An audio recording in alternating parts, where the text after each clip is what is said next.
আরে আমি আমার এফডিসি, এটা আমি জবাবদিহি করতে যাব? আমার পাশে কে? আমি কাকে জবাব দিতে যাব? এটা আমার ঘর। সাংবাদিকরা উল্টাপাল্টা প্রশ্ন করায় রেগে আগুন হয়ে গেলেন শাকিব খান। কি এমন প্রশ্ন সাংবাদিকরা শাকিব খানকে করেছে যা শুনে শাকিব খান রেগে গেলেন?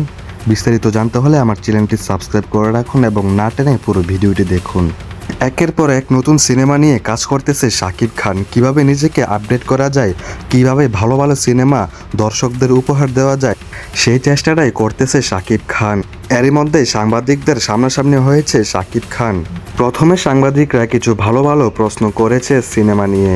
প্রথমেই তুফান সিনেমা সম্পর্কে বলেছিল যে তুফান সিনেমা অনেকটাই ভালো হয়েছে, সুন্দর হয়েছে, তাহলে কি আপনার পরবর্তী সিনেমাগুলা আরও সুন্দর হবে, আরও ভালো হবে? এরকম কিছু প্রশ্ন জানতে চেয়েছিল শাকিব খানের কাছে সাংবাদিকরা। শাকিব খান জবাবে বলেছে, এখন থেকে প্রতিটা সিনেমাই হবে হিট, প্রতিটা সিনেমায় এক একটার চাইতে এক একটা আরও বেশি ভালো করার চেষ্টাটাই থাকবে।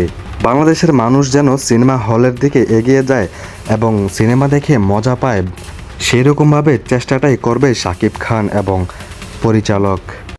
তারপর সাংবাদিকরা জানতে চায় শাকিব খানের কাছে নতুন কি সিনেমা নিয়ে আসছে এবার। তারপর শাকিব খান জবাবে বলে যে সোলজার সিনেমার শুটিং হয়েছে এবং ফ্রিন সিনেমার শুটিং হয়েছে এবং আরও একটি সিনেমার শুটিং শুরু করতে যাচ্ছে নতুন করে। আর এইবারের ঈদে, রমজানের ঈদে আসতে চলেছে ফ্রিন সিনেমাটি। এইভাবে বেশ কিছুক্ষণ কথা বলার পর সাংবাদিকরা হঠাৎ করে শাকিব খানকে তার পারিবারিক প্রশ্ন করে বসে। অপু বিশ্বাস এবং বুবলিকে নিয়ে একটি প্রশ্ন করে বসে, যা শুনে রেগে মেগে আগুন হয়ে যায় শাকিব খান। শাকিব খানের এই প্রশ্নটি একদমই সহ্য হয়নি।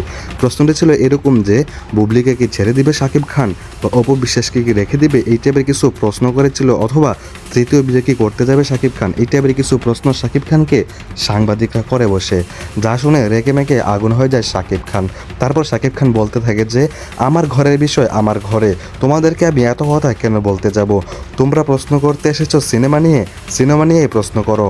এরকমভাবে কিছু কথা বলে শাকিব খান রেগে সেখান থেকে সাংবাদিকদের থেকে দূরে চলে যায়। শাকিব খানকে পার্সোনাল প্রশ্ন করায় শাকিব খান রেগে গেল। এই বিষয়টি নিয়ে আপনারা কি বলবেন? শাকিব খান কি ঠিক কাজ করেছে নাকি সাংবাদিকরা ভুল প্রশ্ন করেছে?